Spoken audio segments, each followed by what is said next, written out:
You are watching Thainess. From Next Step.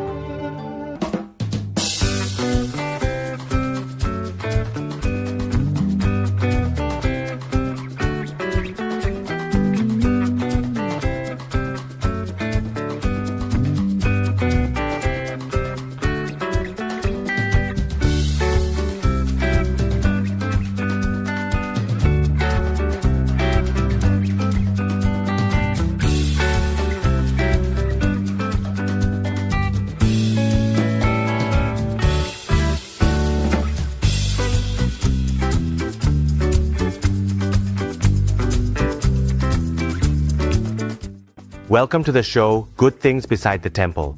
This is the program where we take you to explore the beauty of history, architecture, and most importantly, the unique local specialties near temples.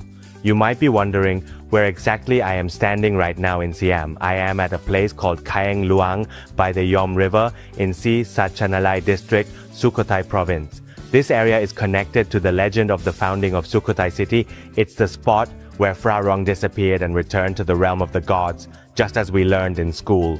That's what we learned in secondary school. Here in Sisatchanalai, besides the Yom River, there is also a mountain range known as Frasi Mountain Range, which is believed to be connected to the river. The Frasi Mountain Range is home to several beautiful temples, and that's our destination today. I will take you to the Frasi Mountain Range and show you the temples located on the mountain.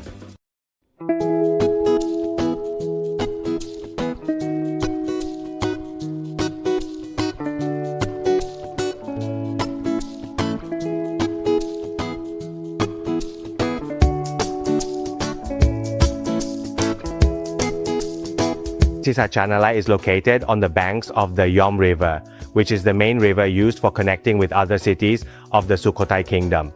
The section of the Yom River that flows through Sisatchanalai is unique. It stretches from the northwest, then flows southward before quickly looping into a shape resembling an intestine, and then flows slightly westward before heading south again towards Sukhothai. All of this is set against the backdrop of a large mountain, providing a natural shield. There are also two low hills stretching into the middle of the city, known as Khao Pen and Khao Suwangkiri. The mountain range cuts across the Yom River, forming rocky outcrops that block the river, called Kaeng Luang. This serves as a geographical landmark and a major food source, as fish become trapped at the rapids during the dry season.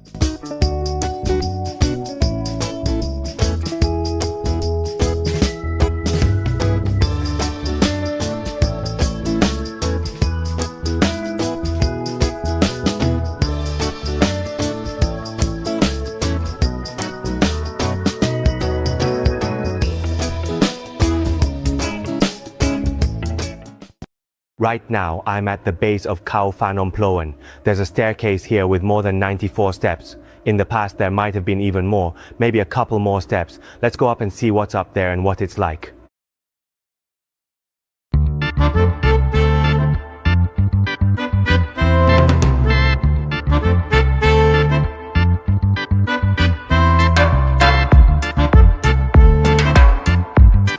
Laterite is a type of mineral that has been abundant in Sisatchanalai since ancient times. Even today, the largest laterite quarry in the country is located at the foot of Frasi Mountain by Nongchang Pond, covering an area of about 350 rai. It's a large laterite field with many traces of laterite being cut into rectangular and other shapes clearly visible. The processed laterite blocks were then used to construct various ancient monuments throughout Sisatchanalai.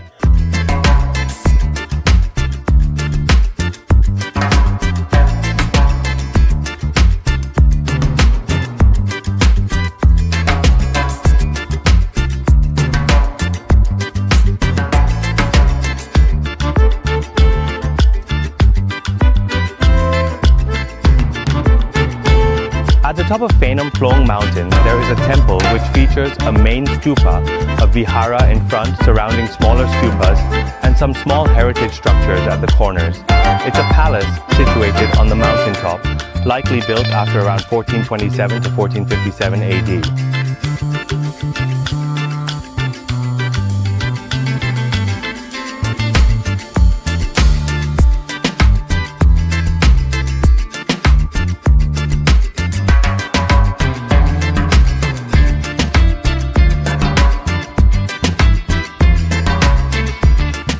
On Phnom Phlong Mountain, there is a Theravada Buddhist temple like the one we see here, where we are now inside the vihara. But according to local legends and various chronicles, it is said that this place was once used for fire worship, where hermits would come to perform ascetic practices and light fires to worship the deities. Although this kind of ritual no longer exists today, it is still possible that it once happened, as it was a ceremony connecting spirits or ancestors with the sky. People would come up here to perform rituals to honor the mountain, since it is a place close to the sky or heaven. That's right, as a center to generate sacred power. This kind of practice is quite plausible, because in naturalistic beliefs before the arrival of Buddhism and Brahmanism, people already worshipped nature, such as big trees and mountains.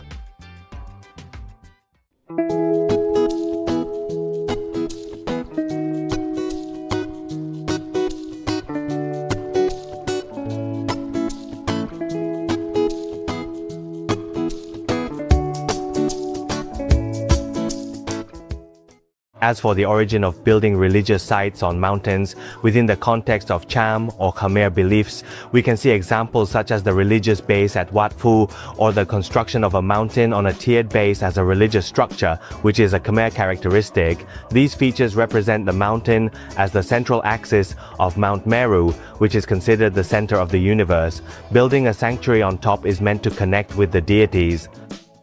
So you could say that these beliefs have left traces, such as the worship of spirits like Phai Thain or Phai Fa. You may have seen the tradition of launching rockets, which are fired into the sky to ask for rain from Phai Thain.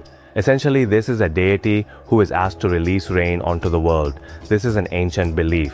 When Buddhism and Hinduism arrived, the new religions were merged with the existing traditional beliefs, which is why temples were built on mountains instead.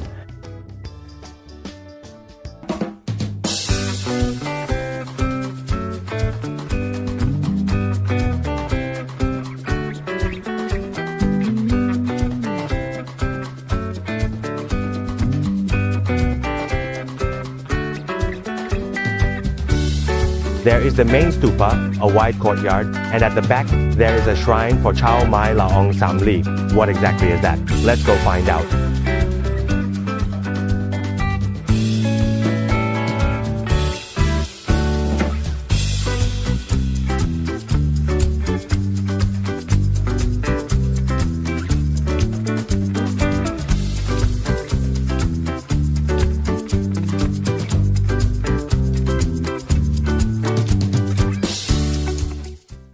The Chao Mai Laong Samli Shrine is actually a mondop from the Sukhothai period, which today is highly revered and worshipped by the people of Sisatchanalai.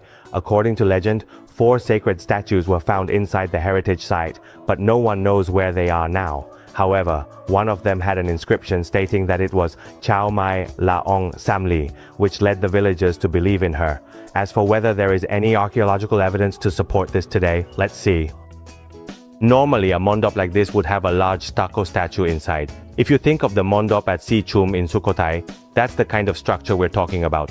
But here, there are no traces of any stucco Buddha images at all, just thin walls. So it's possible that it was a place for enshrining Hindu deities. In the context of Brahmanic Hinduism, that's plausible. But if the statues were small, they could have all been moved elsewhere by now. Anyway, I'll take you on a walk up the mountain to Khao Suwanakiri, which offers scenic views and also has a stupa.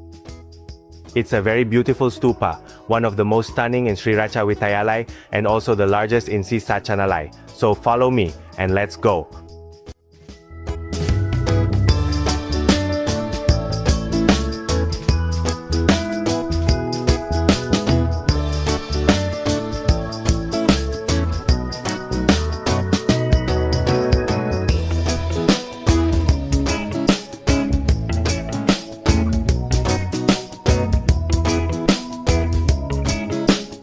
The path up to Wat Khao Suwanakiri is also made of laterite, just like before.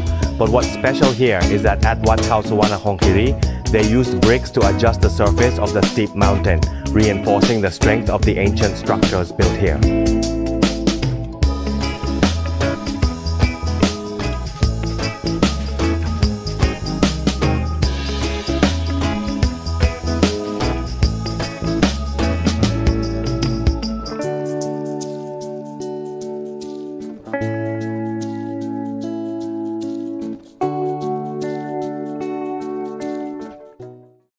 The route they took started from Khao Phanom Phloeng, and in just a short while, they arrived at Khao Suvarnakiri.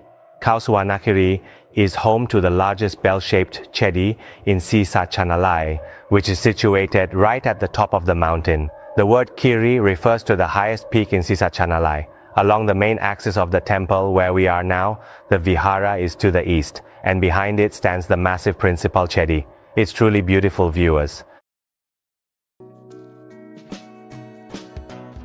The Vawe Company. Being with you, my heart is just joyfully playing around. Wawe Wawian song, it truly feels wonderful and free. Lulling our hearts here at the chedi in the shape of a bell. This is a Sukhothai style chedi. As I have told you many times, it is a bell-shaped chedi with 3 ancient bases, which is a distinctive feature of Sukhothai war chedis. For this particular one, after the bell-shaped body, there is a square platform supporting the umbrella. There is a row of walking Buddha images, which are there to pay homage to the relics. The row of walking Buddha images at the umbrella base is not present on every bell-shaped chedi, only on the most important ones in this tradition. You can find this at the Wat Changlom Chedi, which is at the foot of the hill, and also at the chedi on Suvarnakiri Hill itself.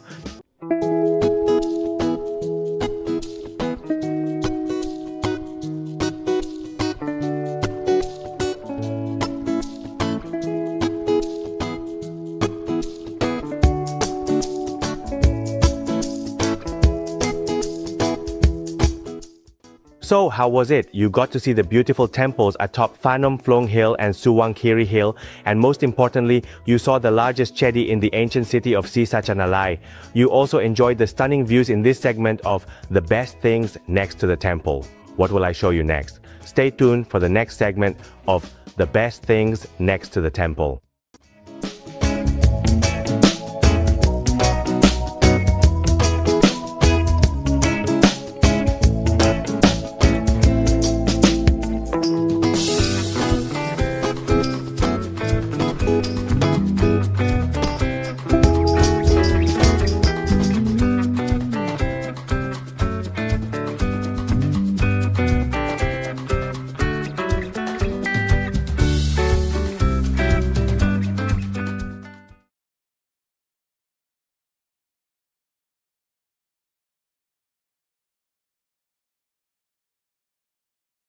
Welcome to the Hidden Gems by the Temple segment. In this segment, I'll take you to see another stupa built on a hill.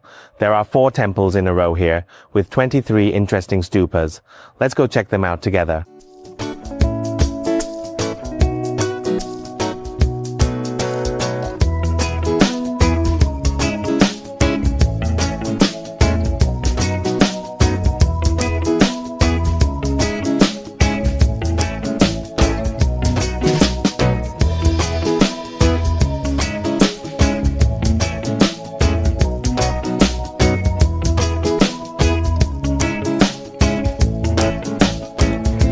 Right now I've brought you to Wat Khao Yod, which is also known as Wat Aranyik or the Forest Temple. It's located just outside the old city of Chaliang, only about 23 kilometers away. It's just a short drive to get here. Wat Khao Yod is unique for its main stupa, which has 9 spires. What does it mean to have 9 spires? Well, it's right behind me here, the stupa with 9 spires.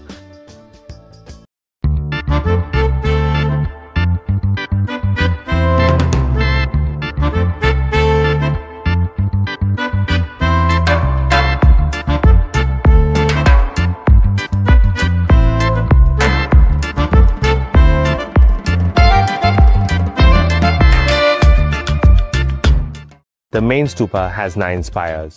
How are there 9 spires? As you can see behind me, this is a stupa in the shape of a palace, decorated with small finials at each of the 4 corners. Importantly, on top of each of the 4 entrance arches, there are also stupa spires, making 4 more, which totals 8. Then, the central spire at the very top is a stupa in the shape of a lotus bud. When you add them all together, you get 9 spires. That's why it's called the stupa with 9 spires. This 9-spired stupa is situated on the hillside, where the natural rock has been leveled to form the base. It's very sturdy, and then they used laterite to fill in and level the ground, which is why the base at the foot of the hill looks so beautiful like this.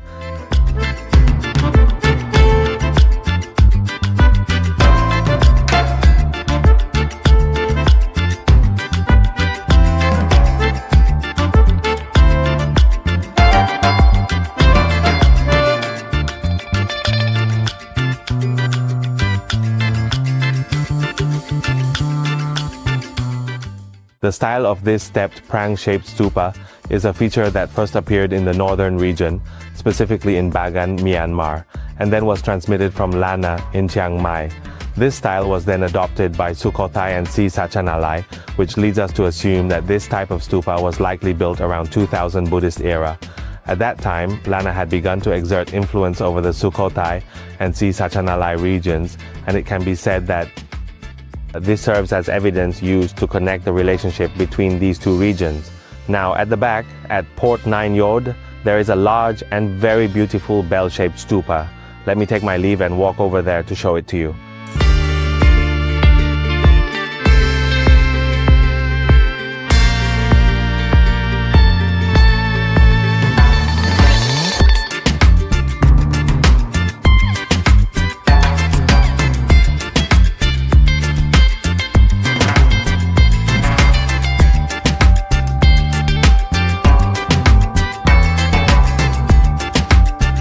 Behind Wat Nine Yod, there is a mountain range that rises up, with temples lined up along the way, all the way to the summit. As we continue walking up from Wat Nine Yod to the next level, we will come across Wat Chedi itself.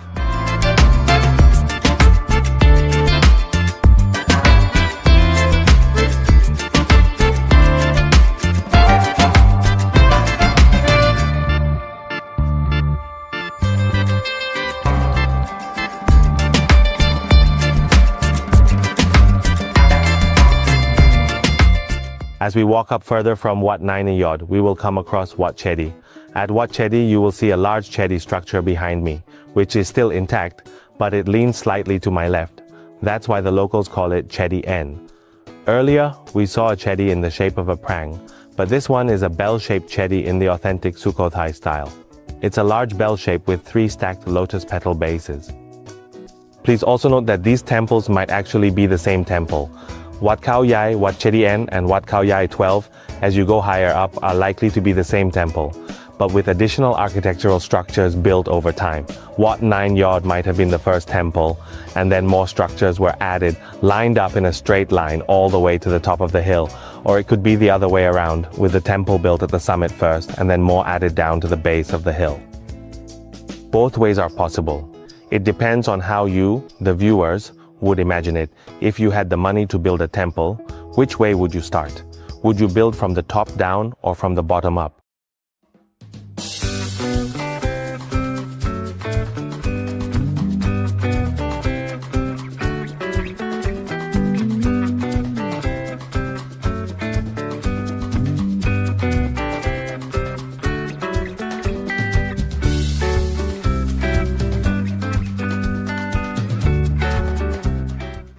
Let's take a look. The Songklang Chedi is built on a tiered base using laterite blocks to create a high, large foundation, much like the Suvarnakiri mountain we visited earlier. Today there are pillars beside me, which are likely meant to support a roof for Buddhist devotees to walk around the temple and pay homage to the relics. This is considered a unique feature of the bell-shaped Chedi built on a hill. Now I'll take you, the viewers, to see more.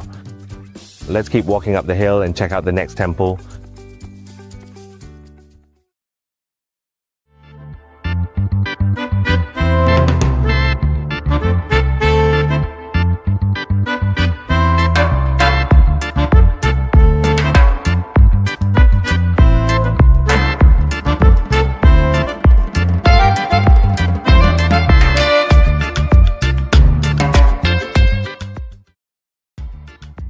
After walking up a bit more, you'll come across the large Khao Yai Ong Raka temple.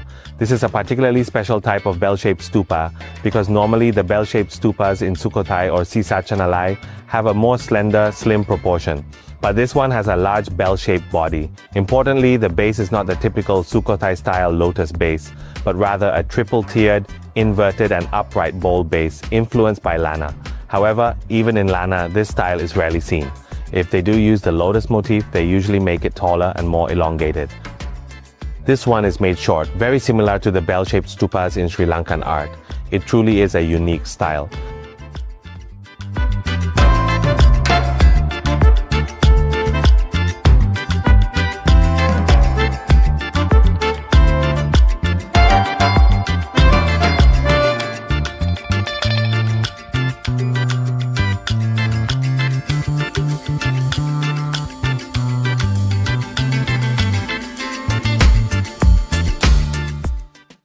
Finally, we've reached the top. At the summit, there's a large Sohar stupa.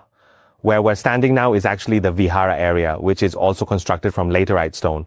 What's special here is that there's a vihara, then a mandap connected to the front of the vihara, and only then do you reach the stupa. Let's go inside and take a look at the mandap together.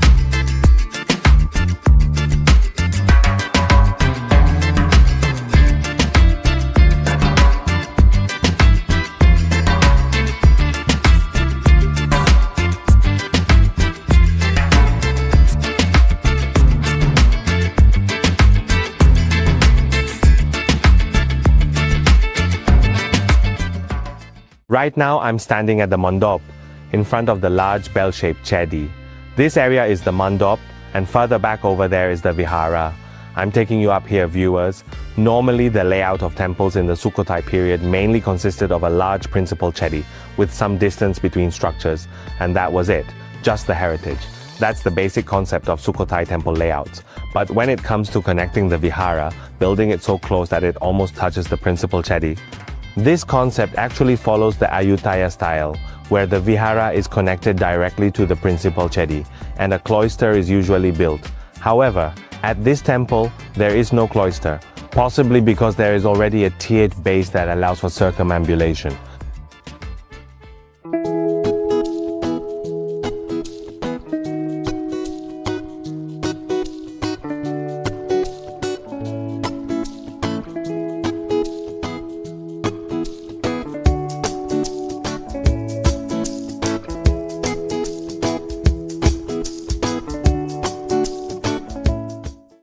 Ever since we climbed up the hill, you may have noticed that all the materials used for the chedi and the viharas are made entirely of laterite.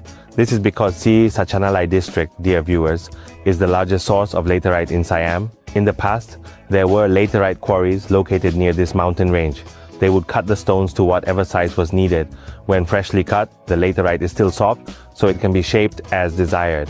At the quarry, you can see that if they needed a certain size of block, they would simply carve it out. They would pry the blocks up from the ground and then lift them out. This material is considered very strong. Essentially, it's a type of stone. You can see that it has pores, which is because there is air trapped inside the laterite. The characteristics of laterite vary from place to place. The laterite found in Sisatchanalai is very strong because its structure is quite cohesive, forming large pieces with medium-sized air pockets. In contrast, laterite from other places such as at Prasat Muyang Singh in Kanchanaburi, the laterite there is more granular, resembling grains of sand, which makes it easier to break apart. In any case, this material is one of the reasons why ancient monuments and temples from the past have been able to endure and be passed down to us today.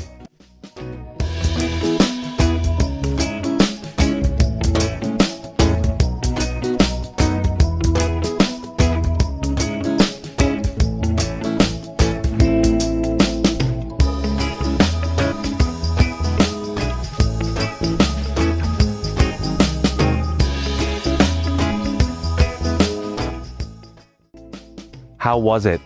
Today we got to see a mountain where several temples have built stupas on top. The worship of ancestral spirits residing on mountains is an ancient belief in Southeast Asia, or our region of Suvarnabhumi, and it has existed since prehistoric times, essentially the veneration of mountains and rivers. When Buddhism spread its influence here, these beliefs did not disappear. Instead, they became intertwined and hidden within Buddhism itself, evolving into new legends and beliefs related to Fraruang, who possessed supernatural powers, is an example of an ancestor. Even today, are there still stories about spirits? You can see them in everyday life, TV shows about ghosts, or when we pay respects at spirit houses, or make offerings to local guardian spirits for success. All of these are essentially forms of bribing spirits. We make a deal with the spirits. If they help us, we will offer them something in return. This is an exchange between ancestral or powerful spirits and the living. This is truly Southeast Asian. The fusion of spirits and beliefs in this land is unique to us. That's all the time we have for this episode. Next time, where will we take you to explore? Stay tuned for more on the Khao Wat program.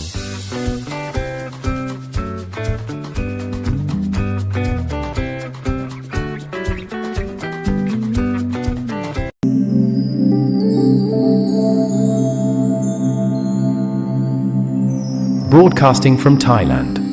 You are watching Thainess. with the cooperation of Next Step.